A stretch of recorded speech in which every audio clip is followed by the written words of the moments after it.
Drama serial मन मस्त मलंग में ज़बरदस्त मोड़ आ गया है। जी हाँ दोस्तों, आपको देखने को मिलेगा कि कैसे रिया जो है वो कबीर के हक़ में गवाही देती है।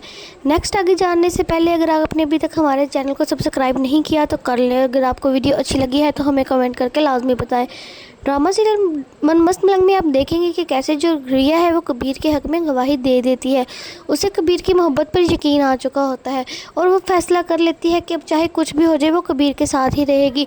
इसलिए जब जज साहब उनसे पूछते हैं कि तुम कबीर के साथ राज़ी हो या नहीं, तो वो कहती है कि मैं कबीर के साथ अपनी मर्ज़ी से शादी की थी और मैं बहुत खुश हूँ। कबीर ने कभी भी मुझसे ज़बरदस्ती नहीं की और ना ही मुझ पर कोई जुल्म किया है। मेरी बहन और भाई भी शादी में राज़ी थे, लेकिन पता नहीं अभी नहीं क्या हो गया है, लेकिन मैं कबीर के साथ खुश हूँ। वहीं पर कबीर जो है उसे बहुत ज़्यादा खुशी होती है क्योंकि रिया ने फ़ैसला कर लिया होता है कि वो कबीर के साथ रहेगी और उसे इत्मीनान होता है कि वो कबीर के साथ रहेगी।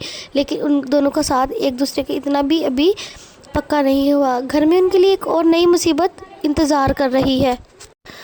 तो वो जो है कबीर में जो मीना है वो उसका इंतज़ार कर रही होती है। अब वो ज़रूर कोई ना कोई साजिश खेलेगी ताकि इन दोनों को दोबारा से अलग कर दे।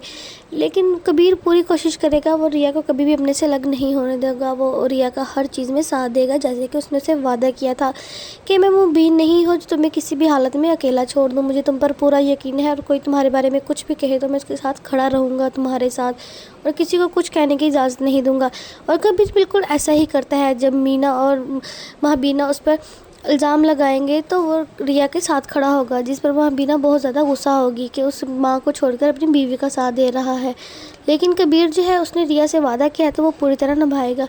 और वहीं पर जो अस्मा है, सिकंदर है, उनका भी सारा प्लान चौपट हो जाता है क्योंकि वो चाहते हैं कि कबीर की बेइज्जती हो, लेकिन असल में कोर्ट में जाकर उनकी अपनी ही रुसवाई हो जाती है। जो सिकंदर है वो तो पहले से ही कंगाल हुआ होता है और जो उसकी रही के पैसे होते हैं वो इस कोर्ट कचहरी के चक्कर में सारे खर्च हो जाते हैं। घर आकर सिकंदर अस्मा पर बहुत ज़्यादा गुस्सा करता है और उसे कहता है ये सब तुम्हारी वजह से हुआ है, बताओ तुम किसकी वजह से ये सब तुमने किया है, ये तुम्हारा प्लान नहीं है। तुम भी कहती थी ना कि हम उन्हें बर्बाद करेंगे, देखो अब हम खुद बर्बाद होकर बैठ गए हैं। जो अस्मा है वो चुप हो जाएगी और अपने कमरे में चले जाएगी। सिकंदर को बहुत ज़्यादा गुस्सा आएगा और वो कहेगा कि मैं बेवकूफ़ था जिसने अस्मा की बात मानी, और अब वो कभी भी अस्मा को उतना प्यार नहीं देगा जितना वो पहले देता था। ऐसे ही नई अपडेट्स के लिए हमारे चैनल को लाजमी सब्सक्राइब कर लें।